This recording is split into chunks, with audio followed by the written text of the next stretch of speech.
ഇനി വീണ്ടെടുക്കാനുള്ളത് നമ്മുടെ ദേഹിയെയും ദേഹത്തെയും. ആത്മാവിന്റെ വീണ്ടെടുപ്പിന് അവൻ പ്രവർത്തിച്ചു കഴിഞ്ഞു.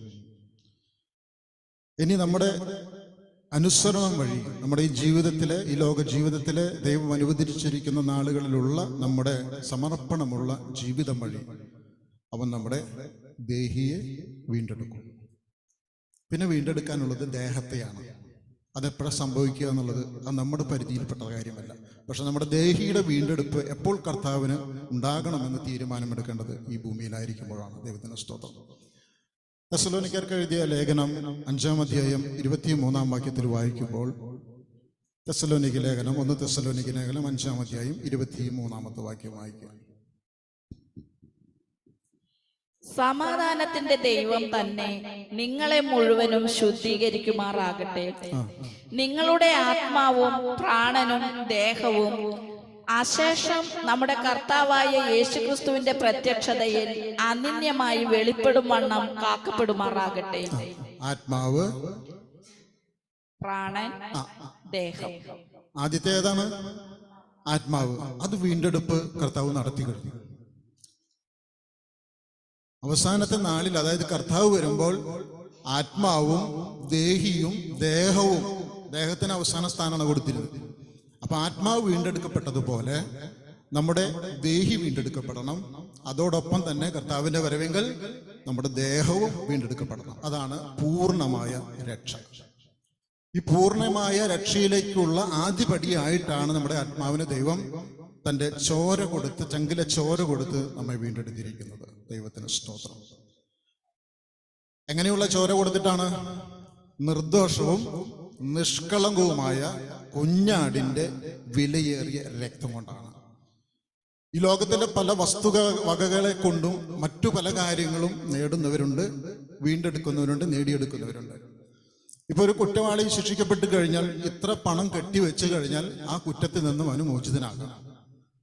അങ്ങനെ വീണ്ടെടുപ്പിന് വസ്തുവകകളെ കൊണ്ട് ഉപകാരമുണ്ട്. പക്ഷേ മാനവജാതിയെ പാപത്തിൽ നിന്ന് വീണ്ടെടുക്കുവാൻ ഒരു വസ്തുവകയ്ക്കും കഴിയാതിരിക്കെ, മാത്രമല്ല മാനവജാതിയുടെ പാപപരിഹാരത്തിന് വേണ്ടി കർത്താവ് നിർദ്ദേശിച്ചതാണ്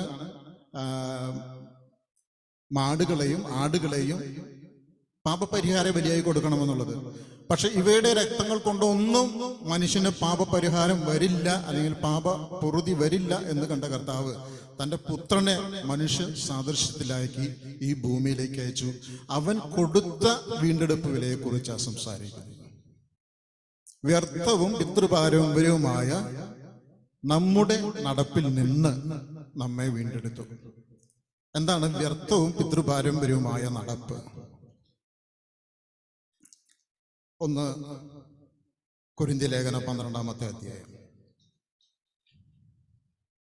1 കൊരിന്ത്യ ലേഖനം 12-ാമത്തെ അധ്യായം അതിന്റെ 1-ാമത്തെ വാക്യം. സഹോദരന്മാരെ, ആത്മിക വരങ്ങളെ കുറിച്ച് നിങ്ങൾക്ക് അറിവില്ലാതിരിക്കരുത് എന്ന് ഞാൻ ആഗ്രഹിക്കുന്നു. നിങ്ങൾ ജാതികളായിരുന്നപ്പോൾ നിങ്ങളെ നടത്തിയതുപോലെ ഊമ വിഗ്രഹങ്ങളുടെ അടുക്കൽ പോക പതിവായിരുന്നുവെന്ന് നിങ്ങൾ അറിയുന്നുവല്ലോ. നമ്മൾ ജാതികളായിരുന്നപ്പോൾ നമ്മൾ ഊമ വിഗ്രഹങ്ങളുടെ അടുത്ത്, അതായത് കണ്ണുണ്ടെങ്കിലും കാണാത്ത, കാതുണ്ടെങ്കിലും കേൾക്കാത്ത, മൂക്കുണ്ടെങ്കിലും ശ്വസിക്കാൻ പറ്റാത്ത, കൈകളുണ്ടെങ്കിലും പ്രവർത്തിക്കാൻ സാധിക്കാത്ത വെറും വിഗ്രഹങ്ങൾ മാത്രമായിരിക്കുന്നു. അതായത് ഒന്നും ചെയ്യാൻ പോലും, ജീവിച്ചിരിക്കുന്ന മനുഷ്യന് വല്ലതും ചെയ്യാം, പക്ഷെ അതിനൊന്നും ചെയ്യാൻ സാധിക്കാതിരിക്കെ തന്നെ നമ്മുടെ പിതാക്കന്മാരിൽ നിന്ന് നമുക്ക് പാരമ്പര്യമായി പകർന്നു കിട്ടിയ അറിവ് വെച്ച് നാം വിഗ്രഹങ്ങൾക്ക് മുമ്പിൽ പ്രാർത്ഥിക്കുകയും വഴിപാടുകൾ സമർപ്പിക്കുകയും അവയ്ക്ക് മുമ്പിൽ തിന്നുകയും കുടിക്കുകയും ആനന്ദിക്കുകയും ചെയ്തു പോകുന്ന ഒരു കാലഘട്ടം ഉണ്ടായിരുന്നു. അതെവിടുന്ന് നമുക്ക് കിട്ടിയത്? നമ്മളിരിക്കുന്നവരൊക്കെയും ആ വക പാരമ്പര്യങ്ങളിൽ നിന്ന് വിടിവിക്കപ്പെട്ടവരായിരുന്നു. ക്ഷേത്രങ്ങളിൽ പോകുന്നവരുണ്ട്, പള്ളികളിൽ പോകുന്നവരുണ്ടായിരുന്നു. പക്ഷെ അവിടെയൊക്കെ എന്താ സംഭവിച്ചുകൊണ്ടിരിക്കുന്നത്? ക്ഷേത്രങ്ങളിൽ എന്താ സംഭവിച്ചുകൊണ്ടിരിക്കുന്നത്? വിഗ്രഹാരാധനയല്ലേ. പള്ളികളിൽ എന്താ സംഭവിച്ചുകൊണ്ടിരിക്കുന്നത്? വിഗ്രഹാരാധനയല്ലേ, അല്ലേ? അപ്പൊ ഒരു പാരമ്പര്യം നമുക്കുണ്ട്. പാരമ്പര്യം എന്ന് പറഞ്ഞാൽ വ്യർത്ഥമായി നടന്നിരുന്ന നമ്മുടെ പിതാക്കന്മാരിൽ നിന്നും അവരൊക്കെ നടത്തിയത് ആരാ? നമ്മുടെ പിതാക്കന്മാരെ നടത്തിയിരുന്നത് ആരാ? അവരുടെ അപ്പനമ്മമാർക്ക് അവരുടെ മാതാപിതാക്കളിൽ നിന്നും പകർന്നു കിട്ടിയ അറിവനുസരിച്ചാണ് അവർ പാരമ്പര്യമായി പകർന്നു കിട്ടിയ ആരാധന രീതികൾ ജീവിതത്തിൽ സ്വീകരിച്ചത്. ആ സ്വീകരിച്ചതിന്റെ അടിസ്ഥാനത്തിൽ അവർ പാപം ചെയ്യുകയാണ്. ജീവനുള്ള ദൈവത്തെ ത്യജിച്ച് മണ്ണിന്റെയും മരത്തിന്റെയും മറ്റു വസ്തുവകകളുടെയും ബിംബങ്ങൾക്ക് മുമ്പിൽ പ്രാർത്ഥനകളും ആരാധനകളും സമർപ്പിക്കുന്നവരായിരുന്നവര്. നമ്മളും ഒരു കാലത്ത് അങ്ങനെയായിരുന്നു. പക്ഷേ നമ്മെ അതിൽ നിന്നൊക്കെയും ദൈവം തന്റെ ചോര കൊടുത്ത് നമ്മെ വീണ്ടെടുത്തു എന്നാ പറയുന്നത്. ഇങ്ങനെ ഇരിക്കെ ഈ അവസ്ഥയിലായിരിക്കണം നാം പാരമ്പര്യങ്ങളിലേക്ക്, അതായത് മതത്തിന്റെ, ഇപ്പൊ മതമില്ല, ഇപ്പൊ പള്ളികളിൽ നമ്മൾ പോകുന്നില്ല, അമ്പലങ്ങളിൽ പോകുന്നില്ല, നമ്മള് ദൈവസഭയ്ക്കുള്ളിലാണ് ഇരിക്കുന്നത്.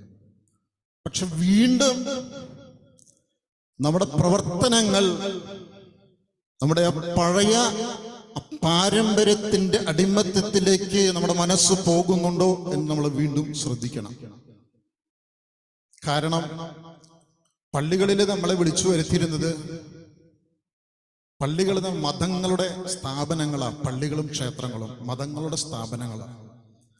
ഹൈന്ദവ മതക്കാര് വിഗ്രഹങ്ങൾ ഉണ്ടാക്കി അവിടെ പൂജകളും വഴിപാടും കഴിക്കാൻ പുരോഹിതന്മാരെ ആക്കി വെച്ച്, മാത്രമല്ല അവിടെ വരുന്ന വിശ്വാസികളിൽ നിന്ന് പണം ശേഖരിക്കുന്നതിന് വേണ്ടി ആ വിഗ്രഹങ്ങൾക്ക് മുമ്പിൽ ഭണ്ഡാരപ്പെട്ടികൾ അല്ലെങ്കിൽ നേർച്ചപ്പെട്ടികൾ വെച്ചിരുന്നു. ഇപ്പോഴുമുണ്ട്.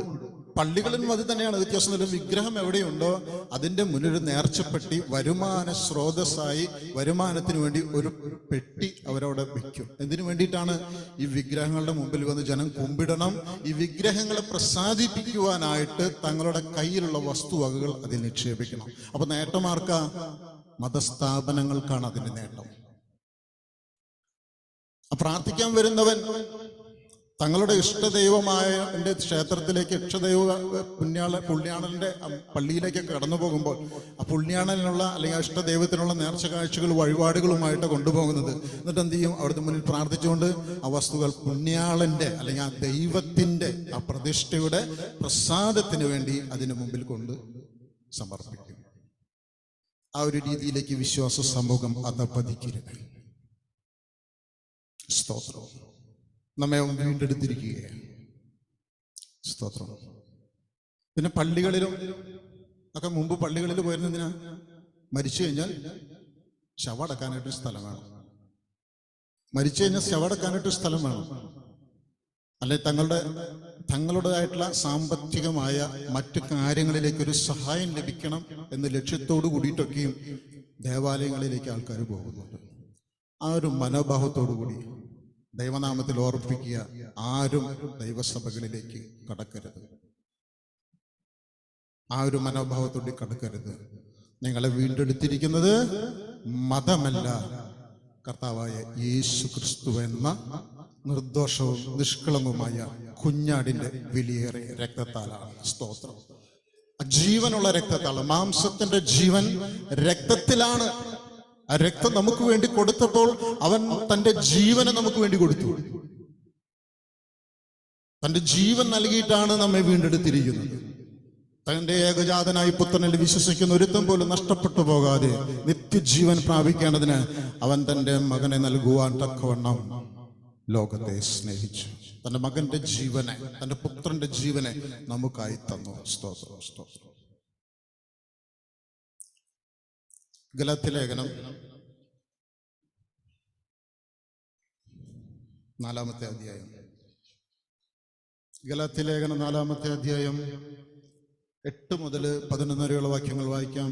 ഗലാത്യ 4-ാം അധ്യായം 8 മുതൽ 11 വരെ. എന്നാൽ അന്ന് നിങ്ങൾ ദൈവത്തെ അറിയാതെ സ്വഭാവത്താൽ ദൈവങ്ങളല്ലാത്തവർക്ക് അടിമപ്പെട്ടിരുന്നു. ഇപ്പോഴോ ദൈവത്തെ അറിഞ്ഞും വിശേഷാൽ ദൈവം നിങ്ങളെ അറിഞ്ഞുമിരിക്കെ നിങ്ങൾ പിന്നെയും ബലഹീനവും ദരിദ്രവുമായ ആദ്യ പാഠങ്ങളിലേക്ക് തിരിഞ്ഞ് അവയ്ക്ക് പുതുതായി അടിമപ്പെടുവാൻ ഇച്ഛിക്കുന്നത് എങ്ങനെ? നിങ്ങൾ ദിവസങ്ങളും മാസങ്ങളും കാലങ്ങളും ആണ്ടുകളും പ്രമാണിക്കുന്നു. ഞാൻ നിങ്ങൾക്ക് വേണ്ടി അധ്വാനിച്ചത് വെറുതെയായി എന്ന് ഞാൻ ഭയപ്പെടുന്നു. കേട്ടോ, പലതും മനസ്സിലായോ? മുമ്പ് ദൈവങ്ങളല്ലാത്തവയ്ക്ക് അതിൻ്റെ പാരമ്പര്യത്തിനനുസരിച്ച് ആചാരങ്ങൾക്കനുസരിച്ച് നാം ജീവിച്ചിരുന്നവരായിരുന്നു.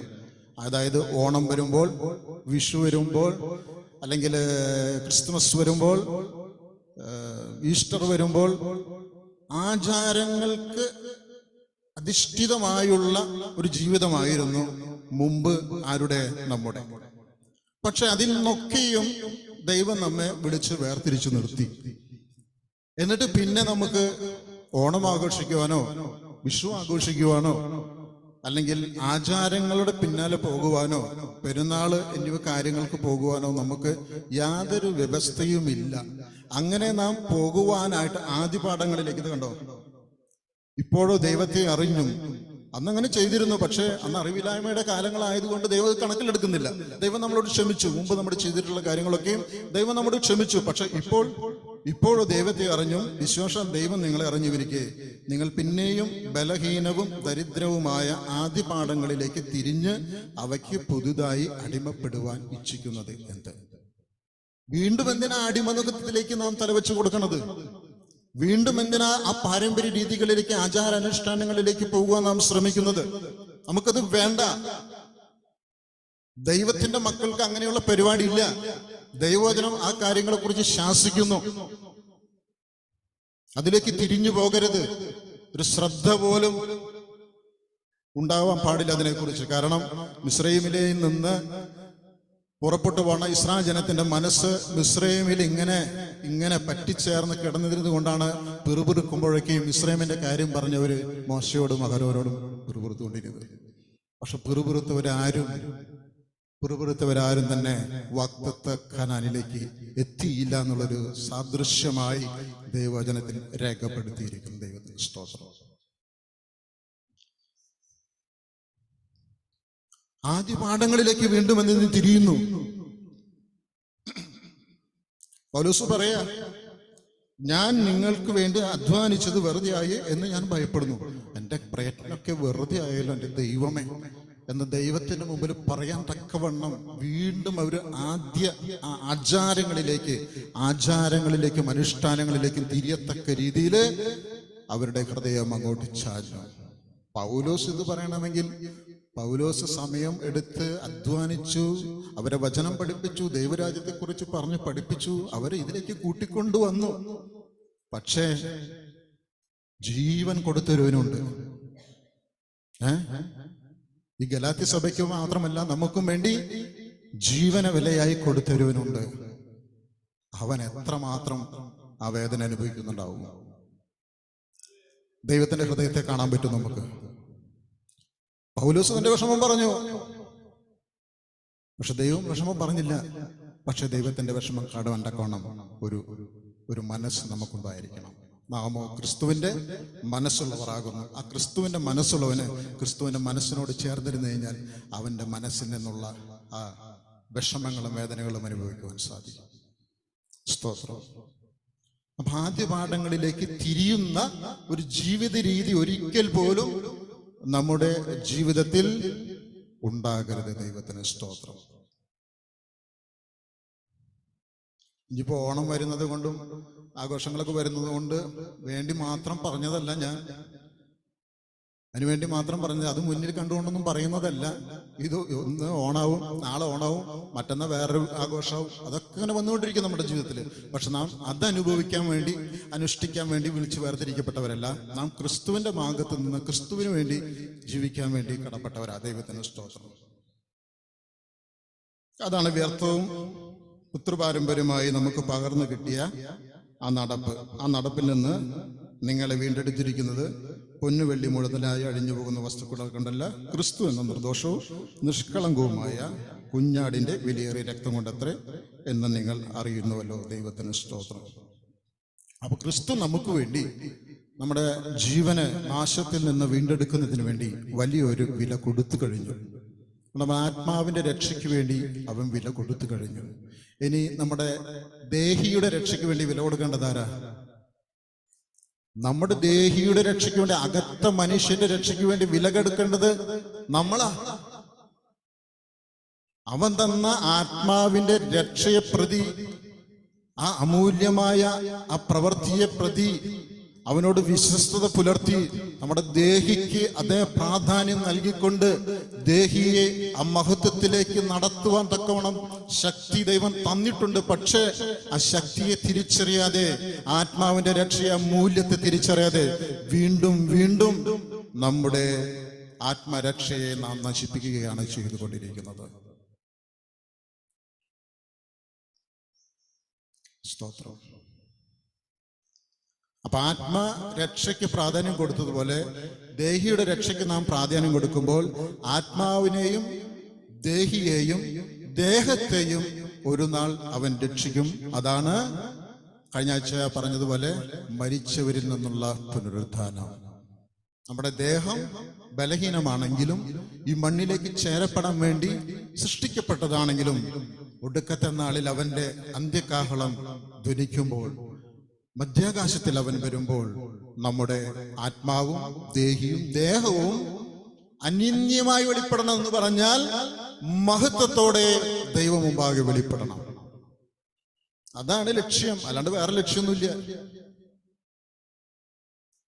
ദൈവത്തിന്റെ അത്യന്തിക ലക്ഷ്യം, ആദ്യം മുതൽ അവസാനം വരെയുള്ള ലക്ഷ്യം, അതാണ് അത്യന്തിക ലക്ഷ്യം.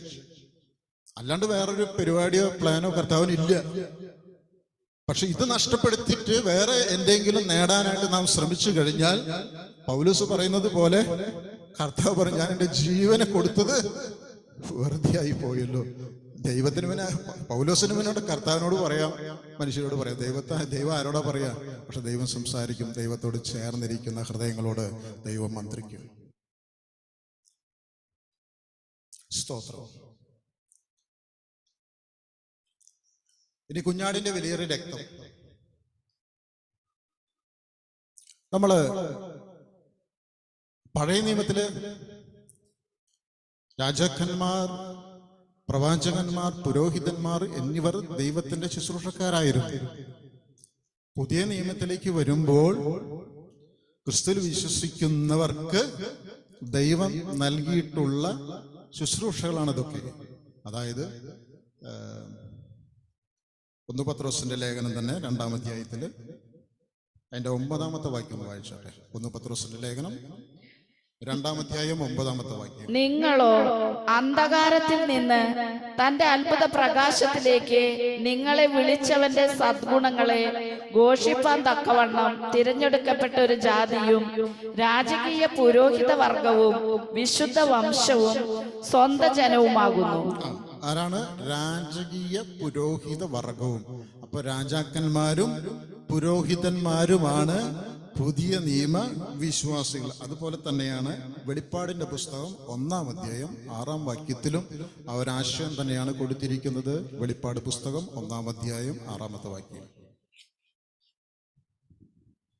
നമ്മെ സ്നേഹിക്കുന്നവനും നമ്മുടെ പാപം പോക്കി നമ്മെ തന്റെ രക്തത്താൽ വിടുവിച്ച് തന്റെ പിതാവായ ദൈവത്തിന് നമ്മെ രാജ്യവും പുരോഹിതന്മാരുമാക്കി തീർത്തവനുമായ മായവന് എന്നേക്കും മഹത്വവും ബലവും. ആമേൻ.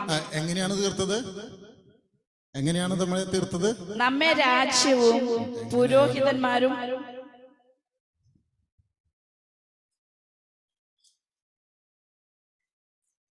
നമ്മുടെ പാപം പോക്കി നമ്മെ തന്റെ രക്തത്താൽ വിടുവിച്ചു. വ്യർത്ഥവും പിതൃപാരമ്പര്യമായ നടപ്പിൽ നിന്ന് എന്ത് മുഖാന്തരമാണ് നാം വീണ്ടെടുക്കപ്പെട്ടത്? കുഞ്ഞാടിന്റെ വിലയേറിയ രക്തം മുഖാന്തരം. ഇതില് നമ്മുടെ പാപം പോക്കി നമ്മെ തന്റെ രക്തത്താൽ വിടുവിച്ച്. ഏതിൽ നിന്നൊക്കെ വിടുവിച്ച്? ഈ ലോകത്തിൽ നിന്ന് വിടുവിച്ച്, പാരമ്പര്യ ആരാധന രീതികളിൽ നിന്ന് വിടുവിച്ച്, അജ്ഞതയുടെ കാലഘട്ടത്തിൽ നിന്ന് വിടുവിച്ച്, നമ്മുടെ ഹൃദയത്തിലെ അജ്ഞതയിൽ നിന്ന് വിടുവിച്ച്, നാം മനസ്സിലാക്കിയ വ്യർത്ഥമായ കാര്യങ്ങളിൽ, നാം വിശ്വസിച്ചിരുന്ന അന്ധമായ കാര്യങ്ങളിൽ നിന്നും നമ്മൾ വിടുവിച്ച് നമ്മെ രാജാക്കന്മാരും പുരോഹിതന്മാരും ആക്കി തീർത്തിരിക്കുന്നു. ദൈവത്തിന് സ്തോത്രം. ഇപ്പൊ ദൈവത്തിന്റെ സഭയില് നമുക്ക് ശുശ്രൂഷകൾ ആവശ്യമാണ്. ശുശ്രൂഷകൾക്ക് വേണ്ടിയുള്ള ആഗ്രഹം വലിയതാണ്. ദൈവത്തിന് സ്തോത്രം. പക്ഷേ എല്ലാവർക്കും ഒരേ ശുശ്രൂഷ തന്നെ ചെയ്യണമെന്ന് നിർബന്ധമുണ്ടോ? എല്ലാവരും ഒരേ ശുശ്രൂഷ ചെയ്യണമെന്ന് നിർബന്ധമില്ല. പത്രോസിന്റെ ലേഖനം തന്നെ ഇത് വാക്കിയെടുക്കാം. 4-ാം അധ്യായം 10-ാമത്തെ വാക്യം. 1 പത്രോസ് 4-ാം അധ്യായം 10-ാമത്തെ വാക്യം. ഓരോരുത്തന് വരം ലഭിച്ചതുപോലെ വിവിധമായുള്ള ദൈവകൃപയുടെ നല്ല ഗൃഹവിചാരകന്മാരായി അതിനെ കൊണ്ട് അന്യോന്യം ശുശ്രൂഷിപ്പിക്കും. അന്യോന്യം ശുശ്രൂഷിക്കാനായിട്ട് ഒരുത്തനിൽ നിന്ന് വ്യത്യസ്തമായ ഒരു വരം മറ്റൊരുത്തന് ലഭിക്കുമ്പോൾ ഈ വരങ്ങളൊക്കെ കൂടിച്ചേർന്ന് സമൂഹത്തിന്റെ നന്മയ്ക്കായി പ്രവർത്തിക്കേണ്ടതിനായിട്ടാണ് വ്യത്യസ്തമായ വരങ്ങൾ ഓരോരുത്തർക്കും ദൈവം കൊടുക്കുന്നത്. ഒരാൾ ചെയ്യുന്നത് തന്നെ എനിക്ക് വേണമെന്നും നമുക്ക് നിർബന്ധം പിടിക്കാൻ പറ്റില്ല. കാരണം ശുശ്രൂഷകൾ കൊടുക്കുന്നത് ദൈവത്തിന്റെ പരിശുദ്ധാത്മാവാണ്. പരിശുദ്ധാത്മാവാണ് ശുശ്രൂഷകൾ കൊടുക്കുന്നതെന്ന് 1 കൊരിന്ത്യർ ലേഖനം 12-ാം അധ്യായത്തിൽ പറഞ്ഞിരിക്കുന്നു. 11-ാമത്തെ വാക്യം കൃപാവരങ്ങളെ കുറിച്ച് പറഞ്ഞിട്ട് പറയുകയാണ്. 1 കൊരിന്ത്യർ ലേഖനം 12-ാം അധ്യായം 11-ാമത്തെ വാക്യത്തില്, എന്നാൽ ഇതെല്ലാം പ്രവർത്തിക്കുന്നത് താൻ ഇച്ഛിക്കും പോലെ അവനവന് അതാത് വരം പകുത്തു കൊടുക്കുന്ന ഒരേ ആത്മാവ് തന്നെ. ഒരാത്മാവ് തന്നെയാണ് ഓരോരുത്തർക്കും വരം പകുത്തു കൊടുക്കുന്നത്. ഇതിനെന്തിനു വേണ്ടിയിട്ടാ? നമ്മുടെ പരസ്പരം രക്ഷയ്ക്ക് വേണ്ടിയിട്ട്. ഇപ്പൊ അപരനൊരു ശുശ്രൂഷ കൊടുക്കുന്നുണ്ടെങ്കിൽ, ഒരു വരം കൊടുക്കുന്നുണ്ടെങ്കിൽ അതെന്റെ രക്ഷയ്ക്ക് വേണ്ടിയിട്ടാ. അപരന് കൊടുക്കുന്ന ഒരു വരം എന്റെ രക്ഷയ്ക്ക് വേണ്ടിയിട്ടാ.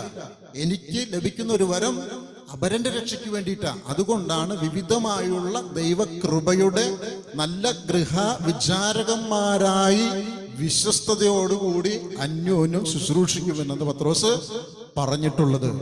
അപ്പൊ അതുകൊണ്ട് എല്ലാവർക്കും ഒരേ വരം കിട്ടണമെന്ന് നിർബന്ധം പിടിക്കരുത്. ഇങ്ങനെ പറയുന്നുണ്ട്, ശരീരം മുഴുവൻ ശ്രവണമായാൽ ഘ്രാണം എവിടെ?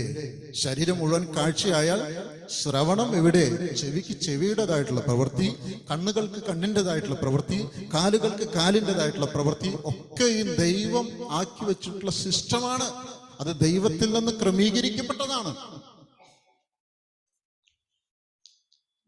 അപ്പോൾ പൗരോഹിത്യം ചെയ്യുവാൻ, അതായത് ശുശ്രൂഷ ചെയ്യുവാൻ തക്കോണം എല്ലാവർക്കും ദൈവം വരം കൊടുത്തിട്ടുണ്ട്.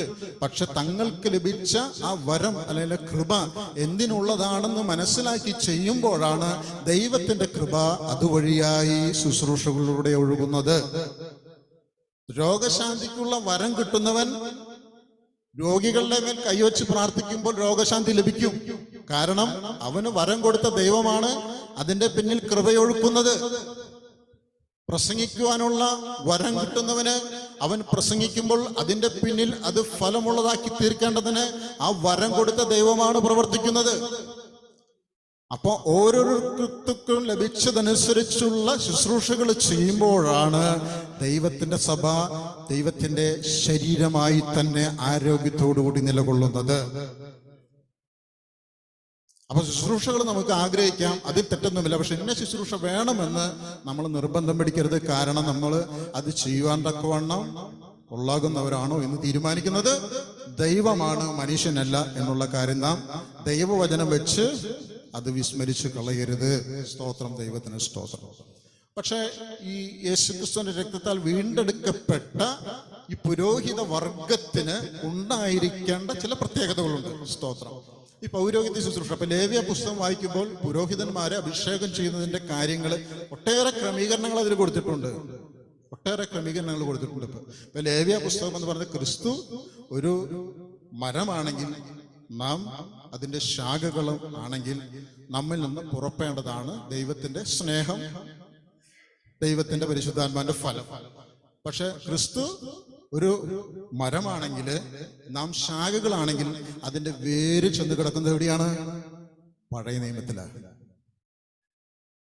പുതിയ നിയമം പൊരുളാണെങ്കിൽ പഴയ നിയമം നിഴലാണല്ലോ. അപ്പൊ നാം ഉൽപ്പത്തിയെ കുറിച്ച് അറിഞ്ഞില്ലെങ്കിൽ നമ്മളാരാ? നമ്മൾ എവിടുന്ന് വന്നു? നമ്മളിങ്ങനെ ഭൂമി ഉണ്ടായത് എങ്ങനെയാ? ഇപ്പൊ ശാസ്ത്രം പഠിച്ച് ശാസ്ത്രത്തിലെ ആശ്രയിക്കേണ്ടി വരും. പക്ഷെ ഉൽപ്പത്തി പുസ്തകം പഠിക്കുന്ന ഒരു വ്യക്തിക്ക് അറിയാം ഇതെല്ലാം ദൈവം സൃഷ്ടിച്ചതാണെന്ന്. ഇതെല്ലാം ദൈവം സൃഷ്ടിച്ചതാണെന്ന് പഴയ നിയമ പുസ്തകം വായിക്കുമ്പോൾ, അതിന്റെ പ്രാരംഭ പുസ്തകമായ ഉൽപ്പത്തി പുസ്തകം വായിക്കുമ്പോൾ നമുക്ക് കാണാൻ സാധിക്കും. സ്തോത്രം. അപ്പൊ അതിന്റെ വേര് കിടക്കുന്നത് പഴയ നിയമത്തിലാണ്. സ്തോത്രം. പഴയ നിയമം എന്ന് പറഞ്ഞാൽ പഞ്ചഗ്രന്ഥങ്ങള്, പ്രവാചക പുസ്തകങ്ങള്, സങ്കീർത്തന പുസ്തകങ്ങളിലൊക്കെയും കർത്താവായ യേശു ക്രിസ്തുവിനെ കുറിച്ച് എഴുതി. പുതിയ നിയമമായപ്പോൾ ആ വൃക്ഷം വളർന്നു വന്നു, ആ വൃക്ഷം പ്രത്യക്ഷപ്പെട്ടു. യേശു ക്രിസ്തു എന്ന രക്ഷയുടെ വൃക്ഷം പ്രത്യക്ഷപ്പെട്ടു. അപ്പൊ അതിന്റെ വേര് കിടക്കുന്നത് പഴയ നിയമമാണ്. അതിലൊരു പുസ്തകമാണ് ലേവ്യ പുസ്തകം. ലേവ്യ പുസ്തകം 8-ാം അധ്യായം എടുത്താട്ടെ. 8-ാം അധ്യായം എടുത്തിട്ട് അതിൽ പുരോഹിതനെ അഭിഷേകം ചെയ്തതിനുള്ള ശുശ്രൂഷ, നിയോഗിക്കുന്നതിനുള്ള ശുശ്രൂഷകളിൽ എല്ലാ കാര്യങ്ങളും ഞാൻ വായിക്കാനായിട്ട് ആഗ്രഹിക്കുന്നില്ല. അതിൻ്റെ 22 മുതൽ, അതായത് 8-ാം അധ്യായം, ലേവ്യ പുസ്തകം 8-ാം അധ്യായം 22 മുതലുള്ള വാക്യങ്ങൾ വായിക്കാം. അവൻ കരപൂരണത്തിനുള്ള ആട്ടുകൊറ്റനായ മറ്റേ ആട്ടുകൊറ്റനെയും കൊണ്ടുവന്നു. അഹറോനും പുത്രന്മാരും ആട്ടുകൊറ്റന്റെ തലയിൽ കൈവച്ചു. അവൻ അതിനെ അറുത്തു. മോശ അതിന്റെ രക്തം കുറെ എടുത്ത് അഹ്റോന്റെ വലത്തെ കാതിന്മേലും വലത്തെ കൈയുടെ പെരുവിരലിന്മേലും വലത്തെ കാലിന്റെ പെരുവിരലിന്മേലും പുരട്ടി. അവൻ അഹ്റോന്റെ പുത്രന്മാരെയും വരുത്തി. മോശ രക്തം കുറെ അവരുടെ വലത്തെ കാതിന്മേലും വലത്തെ കൈയുടെ പെരുവിരലിന്മേലും വലത്തെ കാലിന്റെ പെരുവിരലിന്മേലും പുരട്ടി. ശേഷം രക്തം മോശ യാഗപീഠത്തിന്മേൽ ചുറ്റും തെളിച്ചു. ആടിന്റെ രക്തമെടുത്ത് മോശ അഹരോന്റെയും പ്രധാന പുരോഹിതനായ അഹരോന്റെയും കൂടെ നിൽക്കുന്ന അവന്റെ പുത്രന്മാരായ ദേവാലയത്തിൽ ശുശ്രൂഷ ചെയ്യുവാൻ നിയോഗിക്കപ്പെട്ട അവന്റെ പുത്രന്മാരുടെ വലത്തെ കാതിന്മേലും വലത്തെ കൈയുടെ പെരുവിരലിലും വലത്തെ കാലിന്റെ പെരുവിരലിലും രക്തം പുരട്ടി. ദൈവത്തിന് സ്തോത്രം. എന്താ കാതിന്മേൽ പുരട്ടിയ രക്തം കാണിക്കുന്നത്? വീണ്ടെടുക്കപ്പെട്ടത് കുഞ്ഞാടിന്റെ വിലയേറിയ രക്തത്താലാണ്. ഏതിലേക്ക് വീണ്ടെടുക്കപ്പെട്ടത്? രാജാക്കന്മാരും പുരോഹിതന്മാരും ആയിരിക്കാൻ വേണ്ടി വീണ്ടെടുക്കപ്പെട്ട ദൈവമക്കൾ കുഞ്ഞാടിന്റെ വിലയേറിയ രക്തത്താലാണ്. പഴയ നിയമത്തിലെ പൗരോഹിത്യ ശുശ്രൂഷയ്ക്ക് നിയോഗിക്കപ്പെടുന്ന വ്യക്തിക്ക് നടപടിക്രമങ്ങളുടെ ഭാഗമായി കുഞ്ഞാടിന്റെ അറുത്ത് രക്തമെടുത്ത് വലത്തെ കാതിലും വലത്തെ കൈയുടെ പെരുവിരലിലും വലത്തെ കാലിന്റെ പെരുവിരലിലും വരണം. എന്താണ് ഇതിനർത്ഥമാക്കുന്നത്? ദൈവത്തിന് സ്തോത്രം. വലത്തെ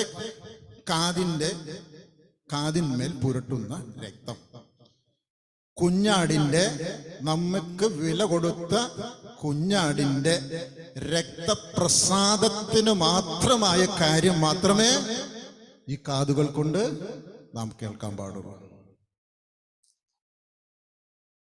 പിശാചിന്റെ ആലോചനയ്ക്ക് നാം കാതുകൾ കൊടുക്കരുത്. മനുഷ്യന്റെ ആലോചനയ്ക്ക് നാം കാതുകൾ കൊടുക്കരുത്. ദൈവ ശബ്ദത്തിന് വേണ്ടി കാത്തിരിക്കുന്നവർക്ക് ദൈവത്തിന്റെ ശബ്ദം കേൾക്കാനാണ് ഈ കാതിന്മേൽ പുരട്ടിയ രക്തം കാണിക്കുന്നത്. ദൈവത്തിന് വേണ്ടി ശുശ്രൂഷ ചെയ്യുവാനായിട്ട് തിരഞ്ഞെടുക്കപ്പെട്ടവർക്കാണ് എന്തുള്ളത്? ഈ രക്തത്തിന്റെ അടയാളമുള്ളത്. ശുശ്രൂഷയുടെ കാര്യത്തിൽ എന്നോട് പലരും പറയാറുണ്ട്, പല കാര്യങ്ങളും എന്നെ സ്വാധീനിക്കാറുണ്ട്. പലരും പറയാറുണ്ട്, ഇന്ന കാര്യങ്ങൾ പഠിപ്പിക്കണം, ഇന്ന കാര്യങ്ങൾ പറയണം, ഇന്ന കാര്യങ്ങൾ ശുശ്രൂഷിക്കണം എന്നൊക്കെ പറയാറുണ്ട്. പക്ഷെ ഇവർക്ക് ആർക്കും ഒന്നും ഞാൻ അക്കാര്യത്തിൽ വിട്ടുവീഴ്ച കൊടുത്തിട്ടില്ല. അങ്ങനെ പറയുകയാണെങ്കിൽ കുറെ കാര്യങ്ങൾ എനിക്ക് പറയാണ്ടാവും. കുറെ കാര്യങ്ങൾ മറ്റുള്ളവരിൽ നിന്ന് കേട്ട കാര്യങ്ങൾ വെച്ച് ദൈവവചനം അടിസ്ഥാനമാക്കി സംസാരിക്കുവാനായിട്ട് എനിക്ക് പല കാര്യങ്ങളും ഉണ്ടാവും. പക്ഷെ ഞാൻ അതൊന്നും ചെയ്യാനായിട്ട് താല്പര്യപ്പെടുന്നില്ല. ചെയ്തിട്ടില്ല എന്ന് ഞാൻ പറയുന്നില്ല. ഞാൻ 100% വിശുദ്ധനൊന്നല്ല. പക്ഷെ ഞാൻ ഇത് മനസ്സിലാക്കിയതിന് ശേഷം ഞാനത് ചെയ്തിട്ടില്ല. പലരും വന്ന് പലരെ കുറിച്ചും പറയും, പല കാര്യങ്ങളെയും കുറിച്ച് സംസാരിക്കും. പക്ഷെ അതിനൊന്നും ഞാൻ കുഞ്ഞാടിന്റെ രക്തം മുദ്രയിടപ്പെട്ട ഈ ചെവി അതിലേക്ക് ചായ്ക്കുകയില്ല. നമുക്ക് ചായക്കണമെന്നുണ്ടോ? മറ്റുള്ളവര് ഓരോരുത്തരെ കുറിച്ച് പറയുന്ന പരദൂഷണങ്ങള്, നുണകള്, മറ്റുള്ള സംഭവങ്ങളൊക്കെ കേൾക്കുവാനായിട്ട് ഈ കാത് വെച്ച് കൊടുക്കുന്നില്ലേ? അതിനു മുമ്പ് ഒന്ന് ആലോചിച്ചു നോക്കൂ. കുഞ്ഞാടിന്റെ വിലയേറിയ രക്തം നമ്മുടെ കാതിന്മേൽ പുരട്ടിയിട്ടുണ്ടോ? വലത്തെ കാതിന്മേൽ പുരട്ടിയിട്ടുണ്ടോ? ദൈവശബ്ദം കേൾക്കാനായിട്ട് നിയോഗിക്കപ്പെട്ട, അഭിഷേകം ചെയ്യപ്പെട്ട നമ്മുടെ ഈ ശരീരത്തിന്റെ കാതുകൾ ദൈവത്തിൻ്റെതല്ലാത്ത മറ്റു കാര്യങ്ങൾക്ക് വേണ്ടി നാം ശ്രദ്ധ കൊടുക്കുവാനായിട്ട് ഇത് വേർതിരിക്കപ്പെട്ടിട്ടുണ്ടോ? ഒരു പരിച്ഛേദനം ചെയ്യപ്പെടാത്ത കാതാണോ ഇന്ന് നമുക്കുള്ളത്? കുഞ്ഞാടിന്റെ വിലയേറിയ രക്തം നമ്മുടെ കാതിന്മേൽ പുരട്ടിയിട്ടില്ല എന്നുള്ള തോന്നലോടുകൂടിയാണോ ഇന്നും ജീവിക്കുന്നത്? എന്നാൽ പ്രിയപ്പെട്ടവരെ, ഞാൻ പറഞ്ഞുകൊള്ളട്ടെ, അതിൽ നിന്നും എത്രയും പെട്ടെന്ന് നാം വിരമിക്കണം കാര്യങ്ങളിൽ നിന്ന്. കാരണം കുഞ്ഞാടിന്റെ രക്തത്തിന് പ്രസാദമല്ലാത്ത ഒരു കാര്യത്തിലും നാം നമ്മുടെ ചെവി കൊടുക്കരുത്. ദൈവത്തിന് സ്തോത്രം. പലർക്കും പലതും പറയാനുണ്ടാകും, പല കാര്യങ്ങളും നാം അറിയാത്തതായിട്ടുണ്ടാകും. പക്ഷെ ഓർത്തുകൊള്ളൂ, അതിനൊന്നുമല്ല നമ്മെ വിളിച്ച് ദൈവം വേർതിരിച്ചിരിക്കുന്നത്. ദൈവശബ്ദം കേട്ട് അതിനനുസരിച്ച് പ്രവർത്തിക്കാനാണ്. അതിനാണ് ആദ്യത്തെ പടിയായിട്ട് കാതിൽ ഇത് പുരട്ടിയിരിക്കുന്നത്. ഇനി തലയിൽ മൊത്തം പുരട്ടണോ? വേണ്ട. ഈ കാതും ഈ കണ്ണും ഈ മൂക്കും വായൊക്കെ ആയിട്ട് ഇതിന് ബന്ധമുണ്ട്, ഇല്ലേ? നമ്മുടെ ശരീരത്തിലെ സകല സുഷിരങ്ങൾക്ക്, അതായത് ദൈവമിട്ടിരിക്കുന്ന ഓട്ടകൾക്ക് പരസ്പരം ഒരു ബന്ധമുണ്ട്. നമ്മുടെ ശരീരത്തിനകത്ത് തന്നെ പരസ്പരം ഒരു ബന്ധമുണ്ട്. അത് ഈ നാഡി ഞരമ്പുകളാൽ, മറ്റവയവങ്ങളാൽ ബന്ധിക്കപ്പെട്ടിരിക്കുകയാണ്. അപ്പൊ കാതുകൊണ്ട് നല്ല കാര്യങ്ങൾ കേൾക്കാൻ നാം ശ്രമിക്കുന്നത് പോലെ തന്നെ നമ്മുടെ കണ്ണുകൾക്കുമുണ്ട് അതിന്റെ ബാധ്യത. നമ്മുടെ കണ്ണുകൾക്കും അതിൻ്റെതായ ബാധ്യതകളുണ്ട്. നാം കണ്ണുകൊണ്ട് നിന്ന് കാണുന്നത് എന്തൊക്കെയാ? നല്ല കാര്യങ്ങളാണ് കണ്ടുകൊണ്ടിരിക്കുന്നത്. ഇപ്പൊ മൊബൈൽ ഫോൺ കിട്ടിക്കഴിഞ്ഞാൽ നല്ല കാര്യങ്ങൾ മാത്രമാണ് കാണുന്നത്. ഈ ലോകത്തെ മനോഹരമായി സൃഷ്ടിച്ച ദൈവത്തിന്റെ മഹത്വത്തെ കാണുന്നതിന് പകരം നല്ല കാര്യങ്ങളാണ് കാണുന്നത്. ക്ഷീരമുള്ള ഒരകിടിൻ ചുവട്ടിലും ചോര തന്നെ കൊതുകിന് കൗതുകം. കേട്ടിട്ടില്ലേ? നമുക്ക് ആവശ്യമുള്ളത് എന്താ? നമുക്ക് ആവശ്യമുള്ളത് കാണുന്നു, ആവശ്യമുള്ളത് നോക്കുന്നു. സ്തോത്രം. വേറൊന്നുമില്ല. സങ്കീർത്തനകാരൻ സങ്കീർത്തനം എഴുതുമ്പോൾ പറയുകയാണ്, സങ്കീർത്തനം ഏതാന്ന് നോക്കട്ടെ. ആകാശം ദൈവത്തിന്റെ മഹത്വത്തെ, 19-ാം സങ്കീർത്തനം 1-ാമത്തെ വാക്യം വായിക്കുക. 19-ാം സങ്കീർത്തനം 1-ാമത്തെ വാക്യം. ആകാശം ദൈവത്തിന്റെ മഹത്വത്തെ വർണ്ണിക്കുന്നു, ആകാശവിധാനം അവന്റെ കൈവേലയെ പ്രസിദ്ധമാക്കുന്നു. കണ്ടോ? ആകാശം എന്താണ്? ദൈവത്തിന്റെ മഹത്വത്തെ വർണ്ണിക്കുന്നു. അവന്റെ സൃഷ്ടിയെ കുറിച്ചൊന്ന് ചിന്തിച്ചു കഴിഞ്ഞാൽ എത്രമാത്രം ദൈവത്തെ നമുക്ക് വർണ്ണിച്ചു പാടാനുണ്ടാകും. നക്ഷത്രങ്ങൾ നോക്കുമ്പോൾ, ചന്ദ്രനെ നോക്കുമ്പോൾ. മറ്റൊരു സങ്കീർത്തനം, 8-ാം സങ്കീർത്തനം.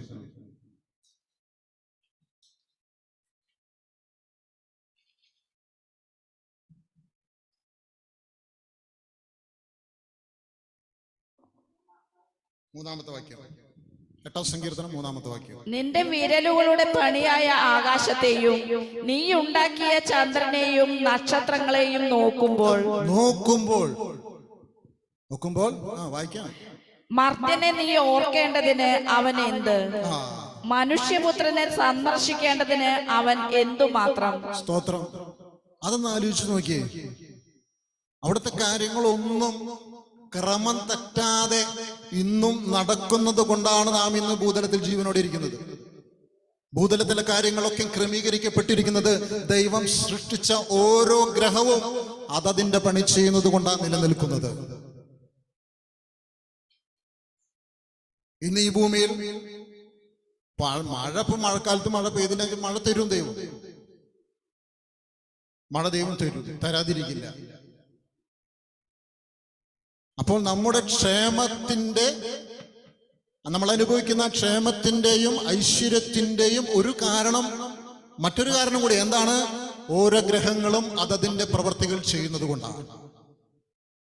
ഇതൊക്കെ കണ്ട് വിലയിരുത്തി, ഒരു പാട്ടില്ലേ, പുഷ്പങ്ങള് മനോഹരമായ മണം പരത്തുന്ന, നല്ല സുഗന്ധം പരത്തുന്ന പുഷ്പങ്ങളുണ്ട്, സുഗന്ധമില്ലാത്ത മനോഹരമായ പുഷ്പങ്ങളുണ്ട്. പുലരിയിൽ വിരിയുന്ന പൂക്കളിൽ നിറയുന്ന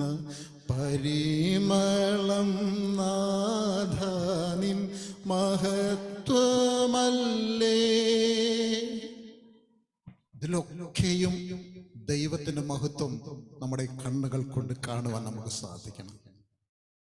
ഈ ലോകത്തിന്റെ പാപകരമായ പ്രവർത്തികൾ മാത്രമല്ല പ്രിയപ്പെട്ടവരെ, ദൈവത്തിന്റെ മഹത്വം ദർശിക്കുവാൻ നമ്മുടെ കണ്ണുകൾക്ക് കഴിയേണ്ടതിനു വേണ്ടി കൂടിയിട്ടാണ് ദൈവം നമ്മുടെ ചെവിക്ക് കൂടി ആ മുദ്രയിട്ടിരിക്കുന്നത്, കുഞ്ഞാടിന്റെ വിലയേറിയ രക്തം. പാപം കണ്ട് രസിക്കുവാനല്ല, പാപത്താൽ ആകർഷിക്കപ്പെട്ട് പ്രലോഭിപ്പിക്കപ്പെട്ട് നമ്മുടെ ആത്മീയ ജീവിതം തകർക്കേണ്ടതിന് വേണ്ടിയിട്ടല്ല. നമുക്ക് നൽകപ്പെട്ടിരിക്കുന്ന ഉപകരണം ഏതായാലും ദൈവമഹത്വത്തിന് വേണ്ടി നാം ഉപയോഗിക്കുമെങ്കിൽ തീർച്ചയായും ദൈവം നമ്മെക്കുറിച്ച് അഭിമാനിക്കും. ഈ കാര്യങ്ങൾ ദൈവം മാത്രമല്ല കാണണം കേട്ടോ. നമ്മള് ഒരു മുറിയില് കതകടച്ച് ഈ പാപപ്രവർത്തികൾ കാണുകയും കേൾക്കുകയും ചെയ്യുമ്പോഴൊക്കെയും ദൈവം മാത്രമല്ല കാണുന്നത്, ഒരു അരൂപി കൂടിയുണ്ട്. അതാരാണ്? പിശാച്, സാത്താൻ. സാത്താന്റെ മുമ്പില് ദൈവത്തിന്റെ ദൂതൻ, നമ്മെ പരിപാലിക്കുന്ന ദൈവത്തിന്റെ ദൂതൻ, നമ്മളിത് കണ്ടുകൊണ്ടിരിക്കുമ്പോ എങ്ങനെ നിൽക്കുക? നമ്മൾ മുദ്രയിടപ്പെട്ടവരാ. കുഞ്ഞാടിന്റെ വിലയേറിയ രക്തത്താൽ ദൈവത്തിന്റെ പരിശുദ്ധാത്മാവിനാൽ വീണ്ടെടുപ്പിനായി മുദ്രയിടപ്പെട്ടവരാ. ആത്മാവിനാൽ വീണ്ടെടുപ്പിന് വേണ്ടി മുദ്രയിടപ്പെട്ട നാം, വിശുദ്ധ ജീവിതം നയിക്കുന്നതിന് വേണ്ടി കുഞ്ഞാടിന്റെ രക്തത്താൽ വീണ്ടെടുക്കപ്പെട്ട മുദ്രയിടപ്പെട്ട നാം ജീവിക്കുന്നത്, നാം കാതുകൊണ്ട് കേൾക്കുന്നത്, കണ്ണുകൊണ്ട് കാണുന്നത്, മൂക്കൊണ്ട് ശ്വസിക്കുന്നത്, ആസ്വദിക്കുന്നത് ദൈവഹിതമല്ലെങ്കിൽ പ്രിയപ്പെട്ടവരെ പറഞ്ഞുകൊള്ളട്ടെ, ദൈവം നമ്മെക്കുറിച്ച് എത്രത്തോളം, ഉൽപ്പത്തി പുസ്തകം 6-ാം അധ്യായത്തിൽ പറഞ്ഞു, മനുഷ്യനെ സൃഷ്ടിക്കുന്നത് കൊണ്ട് ദൈവം ദുഃഖിച്ചു. അതുപോലെ ദുഃഖിക്കാൻ നമ്മ ഓരോരുത്തരും പ്രതി ഇടയാകരുതെന്നാണ് ദൈവാത്മാവിന്റെ ആലോചന. അതുപോലെ തന്നെയാണ് നാവ്. വായിലെ ഒരു പ്രധാന അവയവ നാവ്. ഈ നാവ് കൊണ്ട് ദൈവനാമത്തെ ഇകഴ്ത്താനും പറ്റും, ദൈവനാമത്തെ മഹത്വപ്പെടുത്തുവാനും പറ്റൂലേ? ഈ നാവ് കൊണ്ട് നമുക്ക് നൽകിയിരിക്കുന്ന സംസാര ശേഷി ഉപയോഗിച്ച് മറ്റുള്ളവരെ നശിപ്പിക്കുവാനും പറ്റും, മറ്റുള്ളവരെ പണിയുവാനും പറ്റും. നമുക്ക് എന്റെ നാവ് ഉപയോഗിക്കാനുള്ള അധികാരം എന്റെ ശരീരത്തിനുള്ള എന്റെ നാവ് ഇരിക്കുന്നത്. അപ്പൊ എനിക്ക് എങ്ങനെ വേണമെങ്കിലും ഉപയോഗിക്കാം. അത് പറ്റില്ല. നീ കുഞ്ഞാടിന്റെ വിലയേറിയ രക്തത്താൽ വീണ്ടെടുക്കപ്പെട്ടതാണ്. അത് നിനക്ക് തോന്നിയതുപോലെ, വായിക്ക് തോന്നിയത് കോതിക്ക് പാട്ട് എന്നുള്ള പോലെ സംസാരിക്കാൻ വകുപ്പില്ല പ്രിയപ്പെട്ടവരെ, വകുപ്പില്ല. നിന്റെ വാക്ക് എപ്പോഴും കൃപയോട് കൂടിയതും ഉപ്പിനാൽ രുചി വരുത്തപ്പെട്ടതുമായിരിക്കണം.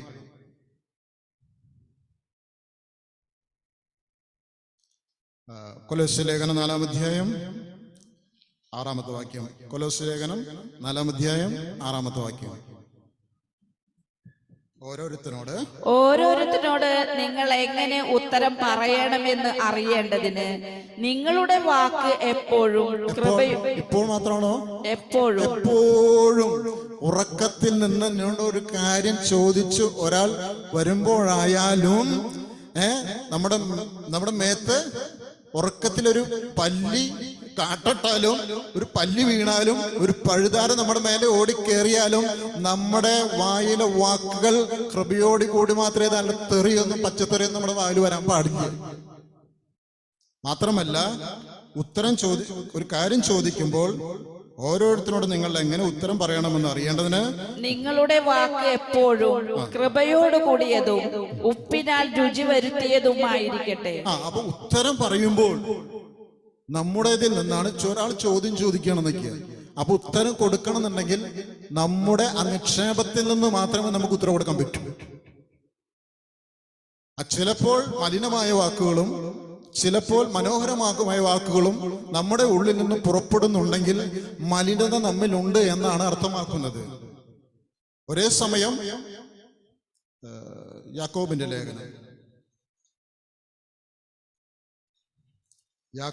ലേഖനം 3-ാമത്തെ അധ്യായം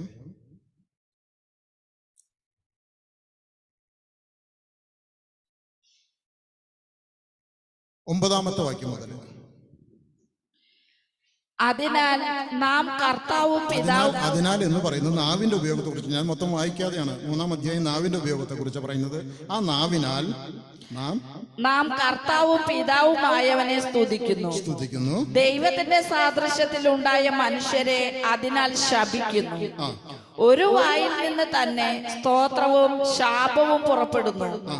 സഹോദരന്മാരെ, ഇങ്ങനെ ആയിരിക്കുന്നത് യോഗ്യമല്ല.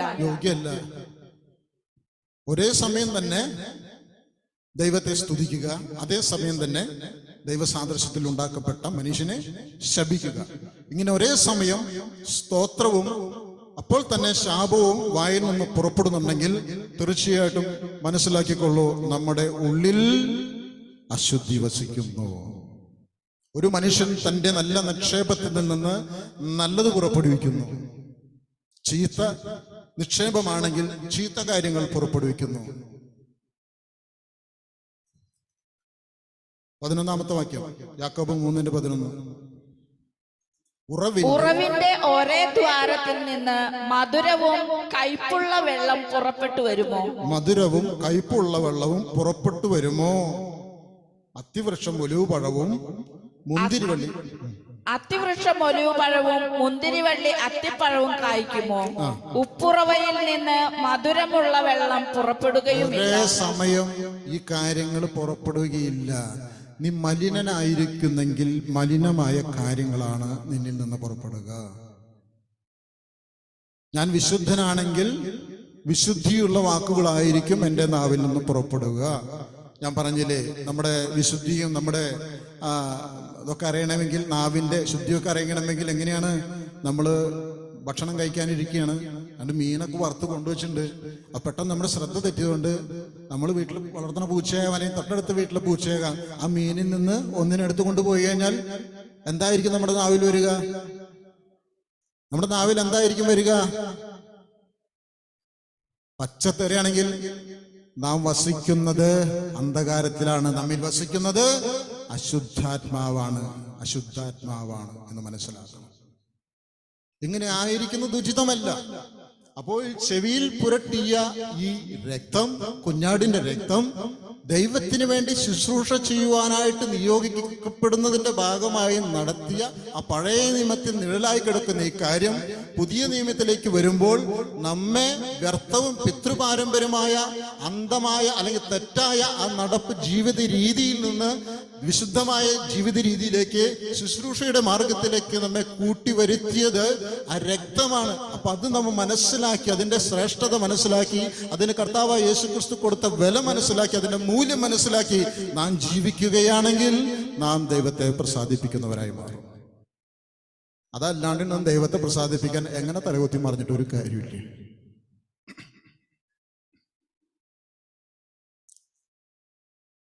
ഇനി നമ്മുടെ പുരോഹിതന്റെ വലത്തെ കൈയുടെ പെരുവിരല് എന്താ അർത്ഥാകുന്നത്?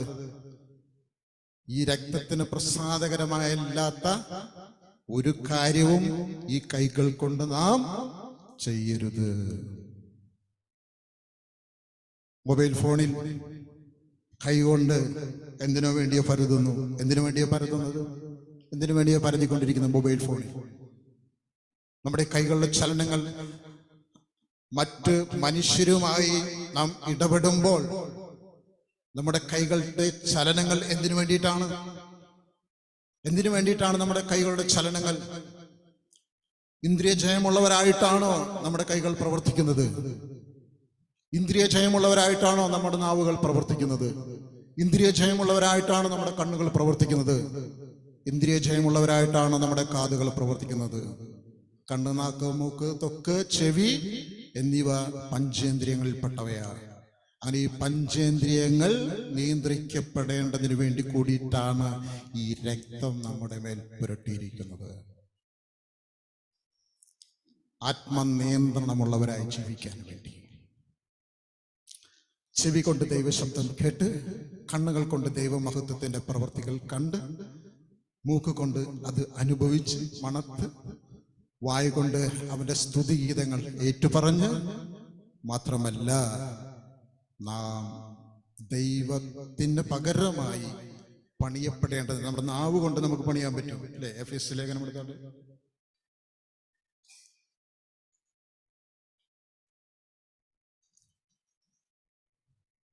4-ാം അധ്യായം 29-ാമത്തെ വാക്യം. എഫെസ്യ ലേഖനം 4-ാം അധ്യായം 29-ാമത്തെ വാക്യം.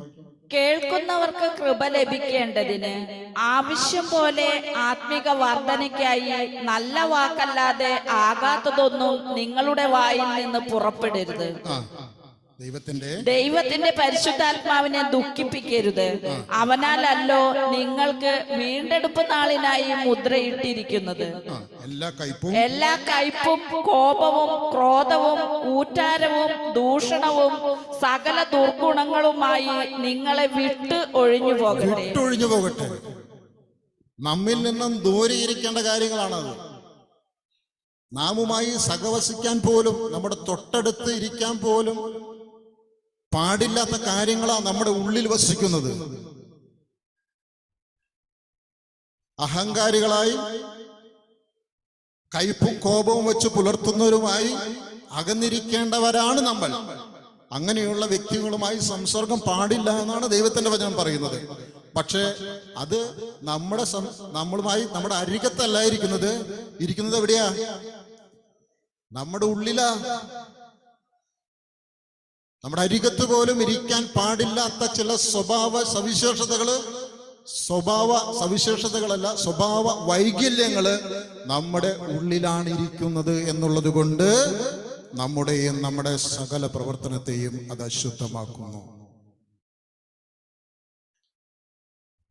അങ്ങനെ കണ്ണുകൊണ്ട് കണ്ട്, കാതുകൊണ്ട് കേട്ട്, കൃപയുടെ വാക്കുകൾ സംസാരിച്ച്, ദൈവം നൽകുന്ന നല്ല വാക്കുകൾ മറ്റുള്ളവരോട് പറയുക. 50-ാം യെശയ്യാ പ്രവചകന്റെ പുസ്തകം 50-ാമത്തെ അധ്യായം എടുത്താട്ടെ.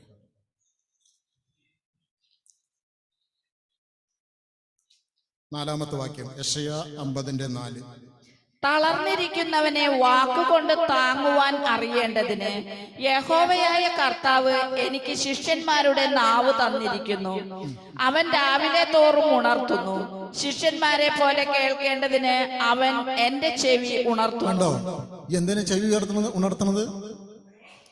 നമ്മള് എണീക്കുമ്പോൾ പക്ഷികളുടെ ശബ്ദം കേട്ട് ഉണരുന്നവരുണ്ട്. സ്വന്തം കെട്ടിയുള്ള തെറി കേട്ട് ഉണരുന്നവരുണ്ട്. കെട്ടിയന്മാരെ ചീത്ത കേട്ട് ഉണരുന്നവരുണ്ട്. അങ്ങനെയാണ് ഉണരുന്നതെങ്കിലും നമ്മൾ ഉണർത്തുന്നത് എന്തിനു വേണ്ടിയിട്ടാ? ദൈവത്തിന്റെ ശബ്ദം ഒരു ശിഷ്യനെ പോലെ ദൈവത്തിന്റെ പാദപീഠത്തിൽ ഇരുന്ന് കേൾക്കേണ്ടതിന് വേണ്ടിയിട്ടാ. എന്തിനു വേണ്ടിയിട്ടാ അങ്ങനെ ദൈവശബ്ദം കേൾക്കുന്നത്?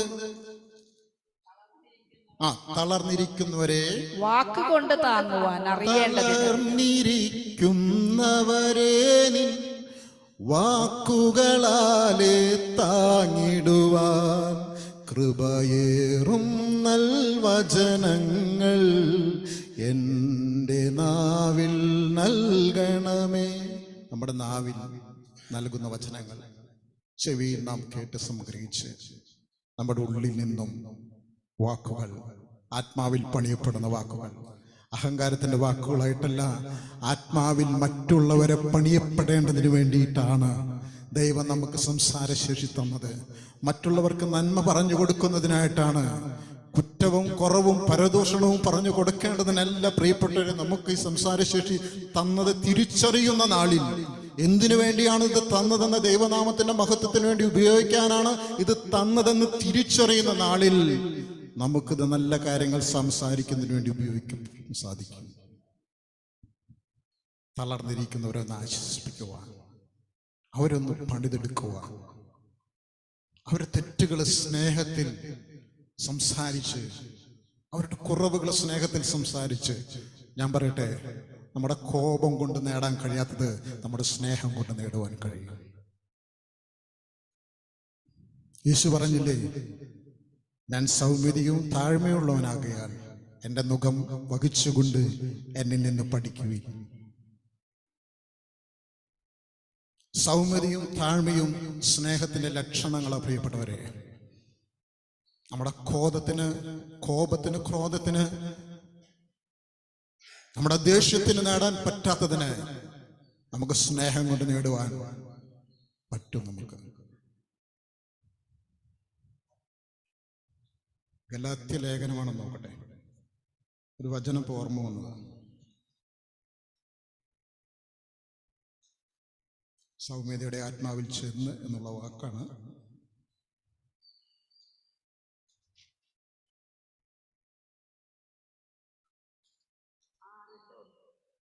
ആറാം അധ്യായം ഗലാത്യ ലേഖനം 6-ാം അധ്യായം 1-ാമത്തെ വാക്യം. സഹോദരന്മാരെ, ഒരു മനുഷ്യൻ വല്ല തെറ്റിലും അകപ്പെട്ടു പോയെങ്കിൽ ആത്മീകരായ നിങ്ങൾ അങ്ങനെയുള്ളവരെ സൗമ്യതയുടെ ആത്മാവിൽ യഥാസ്ഥാനപ്പെടുത്തുവിൻ. നീയും ഒരു മനുഷ്യൻ ഒരു തെറ്റു ചെയ്തു എന്ന് അറിഞ്ഞു കഴിഞ്ഞാൽ, അവൻ തെറ്റിലാണ് കിടക്കുന്നതെന്ന് അറിഞ്ഞു കഴിഞ്ഞാൽ എങ്ങനെ ചെല്ലണം? കോപത്തിന്റെ ആത്മാവനാലല്ല, സൗമ്യതയുടെ ആത്മാവിൽ ചെന്ന് അവനുമായി സംസാരിച്ചു കഴിഞ്ഞാൽ, സ്നേഹത്തിൽ സത്യം സംസാരിച്ചു കഴിഞ്ഞാൽ ആ വ്യക്തിയെ തീർച്ചയായും വീണ്ടെടുക്കാൻ പറ്റും. ഒരുപക്ഷെ ഇന്ന് നമ്മുടെ ആ വാക്കുകൾ അവൻ കേട്ടില്ലെങ്കിലും അവൾ കേട്ടില്ലെങ്കിലും നാളെ മാനസാന്തരപ്പെട്ട് നടക്കുന്നതായി നമുക്ക് കാണാൻ ദൈവഭാഗ്യം തരും. നാളെ ആ വ്യക്തി ആ തെറ്റ് ചെയ്യാതെ മാനസാന്തരപ്പെട്ട് നടക്കുന്നത് നമുക്ക് കാണാൻ കഴിയണമെങ്കിൽ കോപത്തിന്റെ ആത്മാവോടുകൂടിയിട്ടല്ല പോണ്ടത്, സൗമ്യതയുടെ ആത്മാവിൽ ചെന്ന്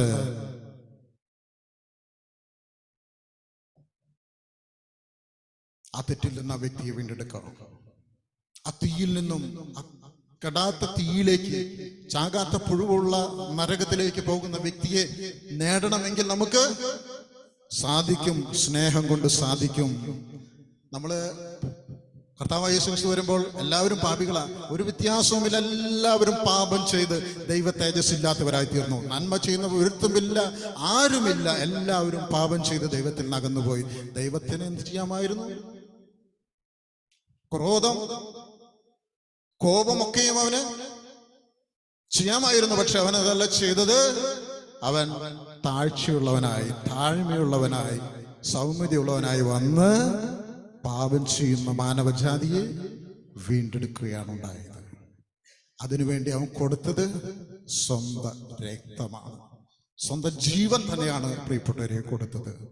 സ്നേഹിതർക്ക് വേണ്ടി ജീവനെ കൊടുക്കുന്നതിനേക്കാൾ അധികമായി സ്നേഹമില്ല. അവൻ ശത്രുക്കളായിരിക്കെ തന്നെ നമ്മെ അവൻ ആത്മാവിൽ സ്നേഹിതരായി കണ്ടു. നമ്മുടെ ചുറ്റുമുള്ളവർ ഒരു പക്ഷേ ശത്രുക്കളായിരിക്കാം, പക്ഷേ ദൈവം തന്ന ആ ചെവി കൊണ്ട് കേട്ട്, അവൻ തന്ന കണ്ണുകൾ കൊണ്ട് കണ്ട്, അവൻ തന്ന സംസാരശേഷി കൊണ്ട് ശത്രു എന്ന നിലയിലല്ല, സ്നേഹിത എന്ന നിലയിൽ പെരുമാറി നോക്കി. ഇപ്പോ മുന്തിരിത്തോട്ടത്തിൽ വേല ചെയ്യുന്ന 3-ാം മണി നേരത്ത്, 6-ാം മണി നേരത്ത്, 11-ാം മണി നേരത്തൊക്കെ വേല ചെയ്തവര് ഒക്കെ ഓരോരുത്തർക്കും എന്ത് കൂലി ലഭിക്കേണ്ടതിന് വന്നു. എല്ലാവർക്കും ഒരു ദിവസത്തെ കൂലി ഒരേ ധനാറയാ. എത്രയാ പറഞ്ഞിരിക്കുന്നത്? മത്തായി എഴുതിയ സുവിശേഷം 20-ാം അധ്യായത്തില്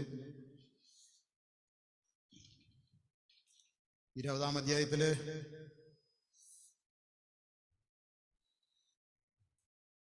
ഓരോ വെള്ളിക്കാശ്, എല്ലാവർക്കും ഓരോ വെള്ളിക്കാശാണ് അവൻ നൽകിയത്. പക്ഷേ ആദ്യം വന്നവർ വിചാരിച്ചു, അവസാനം വന്നവന് ഒരു വെള്ളിക്കാശ് കിട്ടിയെങ്കിൽ എനിക്ക് അതിൽ കൂടുതൽ കിട്ടേണ്ടല്ലേ, ന്യായം എൻ്റെ ഭാഗത്തല്ലേ എന്ന് പറഞ്ഞ് അവൻ യജമാനെതിരെ, തോട്ടക്കാരനെതിരെ പിറുപിറുത്തു.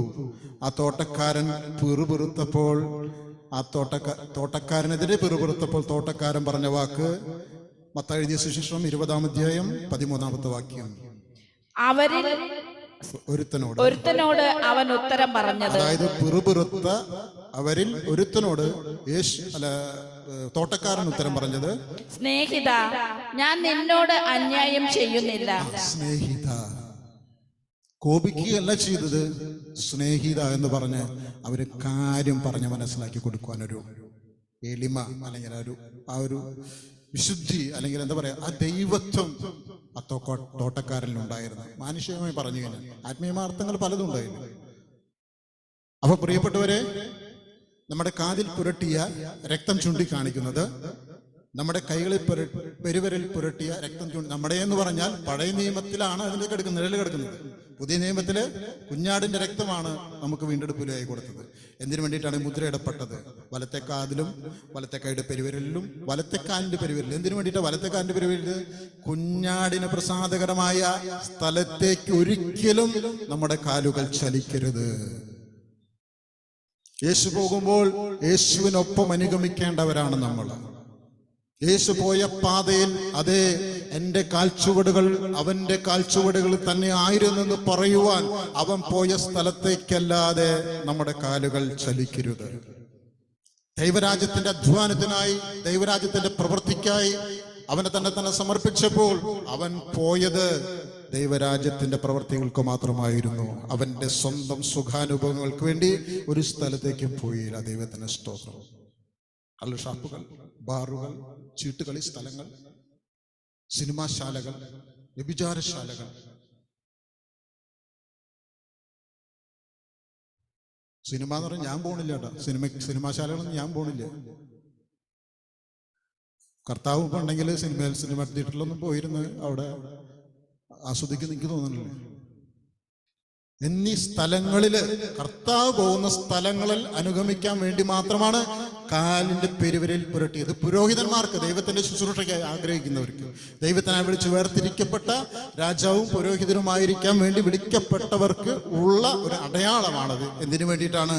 കുഞ്ഞാടിന്റെ രക്തത്തിന് പ്രസാദകരമായിട്ടല്ലാതെ ഒന്നും കേൾക്കുകയോ കാണുകയോ സംസാരിക്കുകയോ പ്രവർത്തിക്കുകയോ പോകുകയോ ചെയ്യാതിരിക്കേണ്ടതിന് തന്നെ ഒരു അടയാളമായി നമ്മുടെ ഉള്ളിലിരിക്കട്ടെ. അതിന്റെ വില മനസ്സിലാക്കുക, അതിന്റെ മൂല്യം മനസ്സിലാക്കുക. മറ്റൊന്നിനും അതിന് പകരം വയ്ക്കാൻ സാധ്യമല്ല. മറ്റൊരു മൃഗത്തിന്റെയും രക്തത്തിന് അതിന് പകരം വയ്ക്കാൻ സാധ്യമല്ല. അതേ സമയത്താണ് തന്റെ ഏകജാതനായ പുത്രനെ നമുക്ക് വേണ്ടി ക്രൂശിൽ ചൊരിയുവാൻ തക്കോണം അവന്റെ ജീവൻ നമുക്ക് വേണ്ടി വിട്ടു തന്നത്. അത് ഓർമ്മ വേണം. ദൈവത്തിന് സ്തോത്രം. ഏകദേശ സമയമായി ഞാൻ നിർത്തുകയാണ്. കർത്താവിന്റെ സ്നേഹത്താൽ എല്ലാവരെയും ദൈവം നിറയ്ക്കട്ടെ. ദൈവിക സമാധാനത്താലും ദൈവകൃപയാലും എല്ലാവരെയും ദൈവം അനുഗ്രഹിക്കട്ടെ എന്ന് പ്രാർത്ഥിച്ചുകൊണ്ട് നിർത്തുന്നു. ദൈവനാമത്തിന് മഹത്വം.